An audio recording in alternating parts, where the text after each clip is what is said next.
Hello and welcome to another episode of Ballin with Roy and Edwyn. I am Roy S. Johnson. This is my son, Edwyn Lawrence Johnson, named for Paul Laurence Dunbar, the famous Black poet. How you doing today, Edwyn? Good, Daddy. How are you? I'm great. You know, this is that time of year when people think not a lot is going on. It's after the NBA playoffs. It's after the Masters, and it's before college football kicks in. But man, there's a lot of stuff going on, and I can't wait to digest it with you. Of course, first we want to give a tribute and say goodbye to a great player and a great man, Tony Siragusa, who played for your favorite team, the Baltimore Ravens. Was for a dozen years was a really a stalwart on their defensive line, and then for another dozen years or so was on the sidelines as one of the most engaging and entertaining sideline reporters in pro football. What are your thoughts and recollections about Tony, who died at the age of 55? Well, he was an important piece to the first championship Baltimore won in 2001. He was a very important piece. He came from Indiana. He played his first couple of years with the Colts, but then he just came over there, was a big piece. He was definitely a beast on the field. He was one of those players that worked hard but also liked to have fun. You know, him, Ray Lewis, Shannon Sharp, they had a lot of stories. They did the first season of Hard Knocks after Baltimore won that Super Bowl. He was on there. You know, he was making a lot of jokes. He was just a very fun-loving person, a very hard-working player, to one of those players that you need in order to win a Super Bowl. And he did his job for I think it was the 2 to 3 years that he was there. So honestly, even though he still played majority of his career with the Colts, he's still best known for those short amount of years with Baltimore winning that Super Bowl. So I definitely, when I heard about that news, I was definitely, heartbroken too, just because, again, I've seen him even on TV. I've just seen him such alive and just loving what he did as an analyst and just speaking on Sunday on Fox though also. So it was very sad news for me as a Ravens fan also. Yeah, you're not the only one. Certainly, Ray Lewis said, "This is a tough one. I love Goose like a brother. From the first day we met, I knew that life was different. I knew he was someone who would change my life forever. Rest in peace, my friend, and know that a lot of fans are grieving for you and your family and offering their prayers for their comfort, and certainly will miss you." Now on to tennis, where certainly one of the greatest players, male or female, ever, perhaps the greatest female player ever, Serena Williams, lost in the first round of Wimbledon. It is really a down moment for someone who has 23 Grand Slams. As I mentioned, maybe is certainly in the conversation as one of the greatest female players ever, really at the top of my list. But it's really not unusual. This is someone who hadn't played in over a year. As most people know, she's had a baby. She's active off the court. And so when I heard that she was coming back, I told my friends this could either be a great triumph or a big disaster. I don't know if it was either one. I wasn't surprised that she lost in the first round. It was a great match. She played well. She lost to a woman named Harmony Tan, who was ranked 115th in the world, from France. She only lost 5-7, 6-1, 7-6 in the third. So it wasn't as if she was blown out, but she lost. And it was big news for tennis. It was disappointing for those who wanted to see her go further. And of course, after the match, the question was, is Serena going to retire?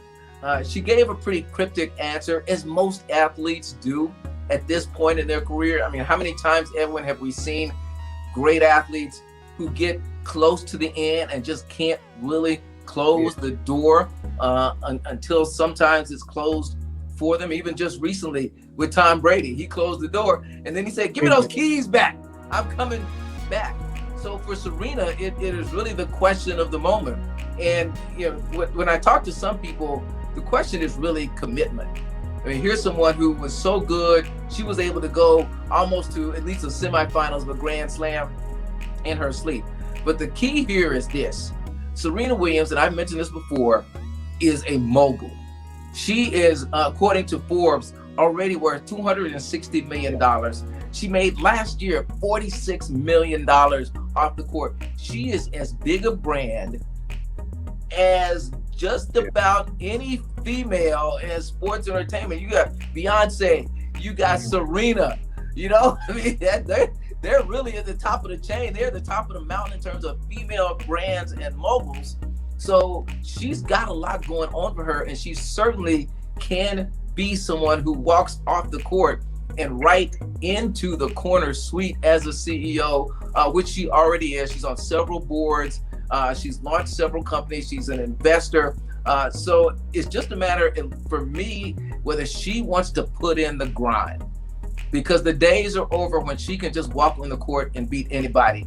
These young women are good despite their ranking, and they are dying for an opportunity to not just play their icon, but to beat her, and they're not intimidated anymore. So Serena, in my mind, will have to decide whether she wants to put in the work to get in better shape, to be able to compete and run around with these young players who are in peak condition, and do that on a regular basis, as opposed to just getting in semi-shape and then coming out to a Grand Slam. Those days are over. So for me, it's a big decision for Serena to decide whether she really wants to put in the work. But for you, Edwyn, when you see great players like this, what for you is important for them to decide in terms of fans? Whether do fans want to see them continue to just play, whether they win or lose, or is it important for them to sort of go out on top, on a high, and showing more what they were than who they are?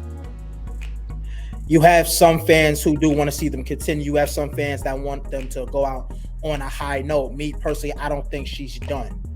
I don't think she wants to retire yet. I don't think she will.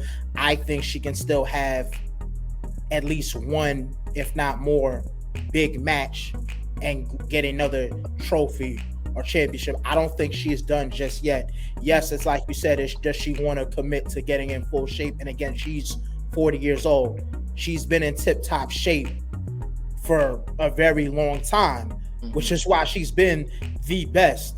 It's just a matter of her trying to get back into complete shape as opposed to a certain amount, when she was younger. She's older now. She's had a baby. She's had a child. She was injured. She's coming off of that. She is towards the end of her career, like many athletes have been. This isn't going to be, a Tom Brady situation where the clock goes backwards. No. It's going forward. It's similar to LeBron, or even similar to how Kobe ended his career with those injuries, even though he scored the 60 points in his last game.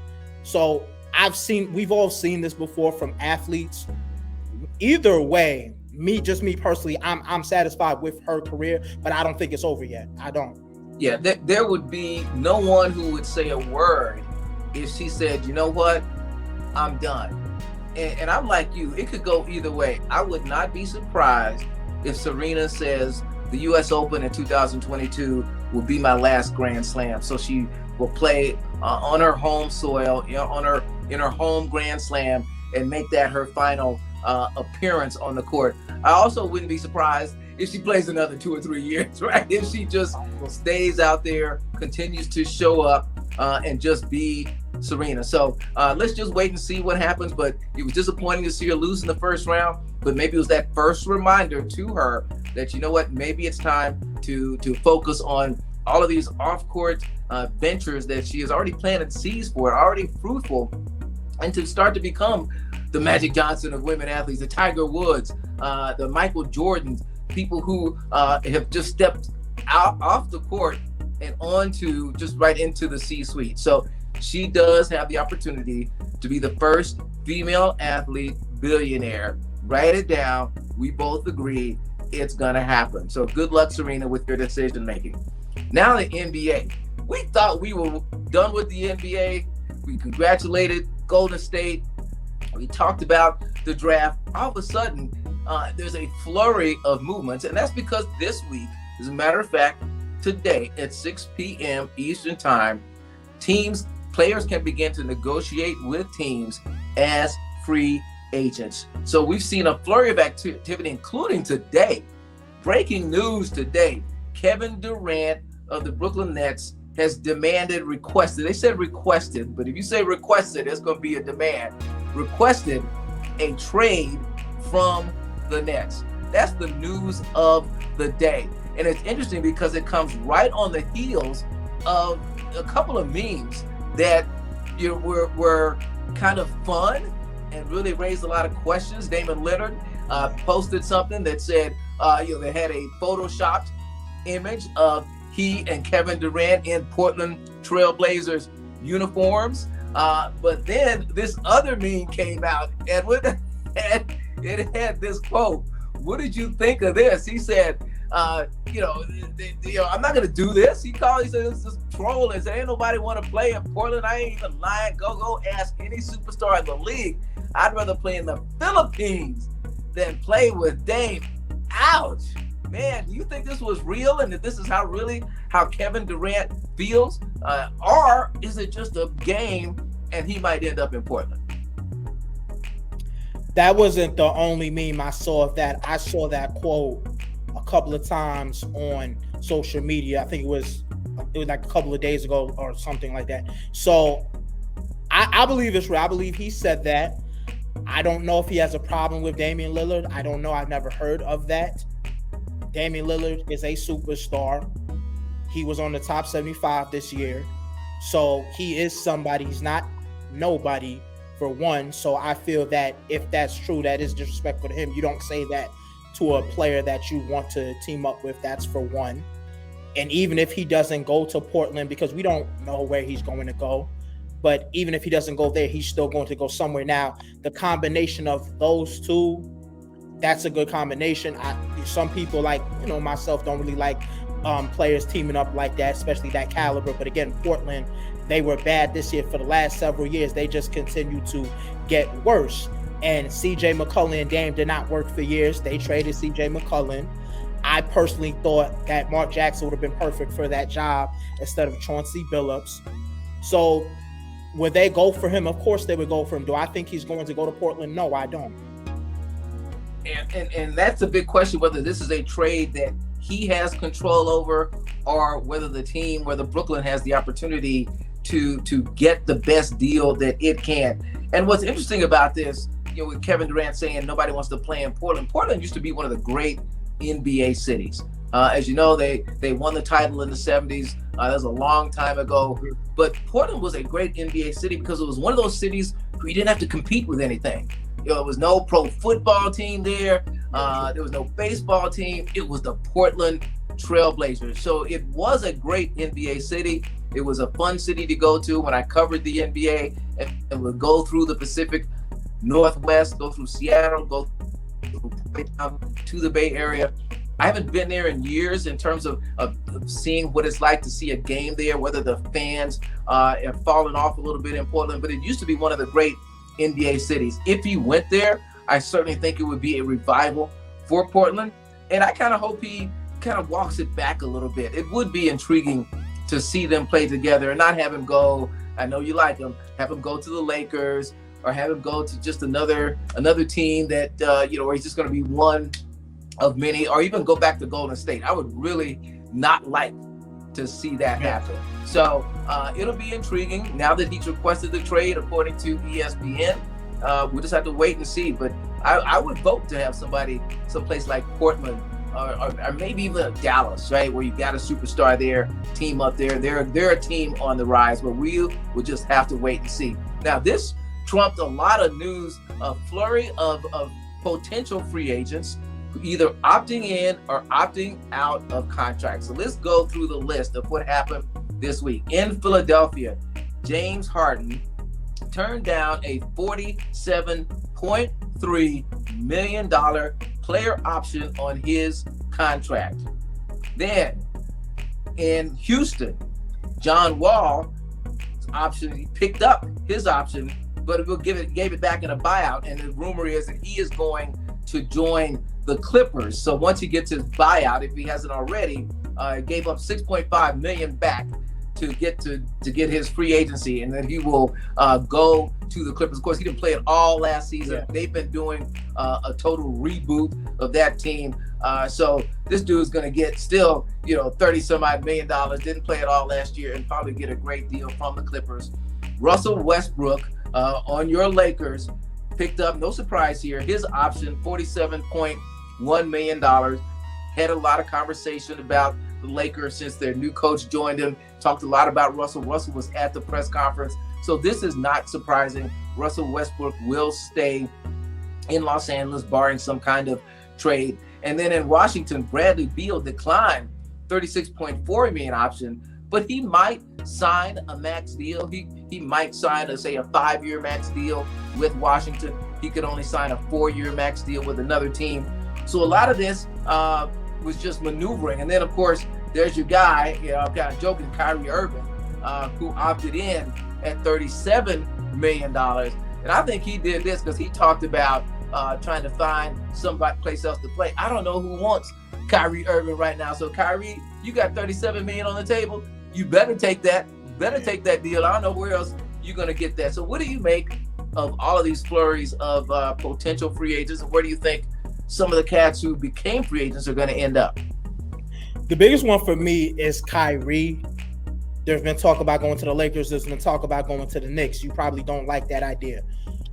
I don't like that when I don't like going to the Lakers. I don't think the Lakers need to deal with that when they're trying to get this championship, before LeBron retires or possibly thinks about leaving. They got Russ back. I'd rather go with that. I think they can work. I think they can work with Russ. They can turn it around with coaching. I get Anthony Davis' health is probably going to be the biggest thing, because when he is healthy, Anthony Davis is a top 5 player. They can make the playoffs. They can make a run for the championship. So they don't need to deal with him. I don't know. And Kyrie, it seems like he's going to re-sign with Brooklyn. They should not do a long-term deal. That may be what he wants, and he may resist towards short term. But at the same time, you cannot trust them for the long term. It needs to be year to year. That's the route that they should go, for one. In terms of Bradley Beal, though, he's a 3-time All-Star. He's a good player. Yeah. Nothing right now is really going on in Washington. I know they did get Porzingis from Dallas, so they might have some pieces, but he really needs to. I think he needs to think, because there was talk about him going to the Lakers too, and for him to be the second, third best player, depending on if AD is out or how, with LeBron's healthy or not, that would have been a good option for them. So maybe he does go somewhere else, or maybe he still stays in Washington, takes that money. He's the best player. I don't know where they would go, because the East is better. The East still has some, competitive teams in it, with Atlanta and a couple other teams. And honestly, I'm sorry, I forgot about you said the first player. I forgot the first player you brought up. So the first player I brought up was James Harden. Oh yeah. I think he's gonna stay in Philly. He's gonna sign a longer term deal in Philadelphia. I think you're right. I think we're gonna see that. But it's gonna be a lot of movement over the next couple of days. So many teams now are trying to get in position to get in the playoffs and beyond the first round. You can get beyond the first round because there's no team that I think is so good. I mean, clearly Golden State showed its resilience, showed its strength, but clearly that's an aging team. So there's some opportunity there. Memphis is on the rise. Dallas is on the rise. Utah changed coaches, so we don't know what's going on there. So there are teams that are in the mix that may be looking for that extra piece to put them over the top. And then there's a bunch of teams that are just trying to get in the game. They want to be in the mix where they can be considered, even like a Philadelphia. I mean, Milwaukee has already won a title, so they are clearly a top tier team. The Celtics have shown they're a top tier team. Miami is a top tier team. But a lot of these teams, this movement is about players just trying to get in the game, to try to get into the conversation where they may not be considered true contenders, but somebody who can shake things up, who can get to the playoffs, get to the second round, and give themselves that experience and that opportunity to get so close they can taste it. And then maybe you lure somebody else there, or maybe you learn how to do things a little bit differently to get yourself over the top, just as Milwaukee did when they won 2 years ago. And just like Celtics are going to have to do if they're going to not just get back to the finals, but win it this time. So I have no doubt, Edwin, we will have plenty to talk about in terms of NBA trades, NBA free agent signings, and then where that ranks everybody else. And then soon we're going to be able to talk about college football. So there's a lot to talk about as we get into the teeth of the summer. Even watching baseball to see, what transpires there, to see if, anybody is going to jump out and become part of the conversation in sports. Baseball has just kind of lost it. It used to be the game when I was growing up. I mean, baseball for African Americans was the premier sport, largely because of Jackie Robinson and the inroads that African Americans played in that game. But by the time you came along, baseball wasn't so much a thing. I mean, one of your favorite players, Ken Griffey Jr., but didn't really hear baseball talked about among you and your peers. No, not really. I think it died down as I got older. When I was in elementary school to middle school, it was still big. Baseball was still a big deal. It was still fun to go to games. But as I got older, more so into high school, that's when, it was talked about less. A lot of my friends, didn't play. A few of them still played through high school. But it was, when we talked about sports, it was mostly football, it was mostly basketball. So it'd be interesting to see if MLB can ever get you guys back. Young sports fans in their 20s and their 30s. That's a big struggle for MLB and something that we'll talk about in a future show. So once again, Edwyn, it was great to sort of digest what's going on, dissect it, and put some context to it, some historical, generational context. So thank you for joining me. Enjoy the rest of your day. And for all of you who are watching, until next time, what do we tell them, Edwyn? Keep balling. All right. Love you. Peace.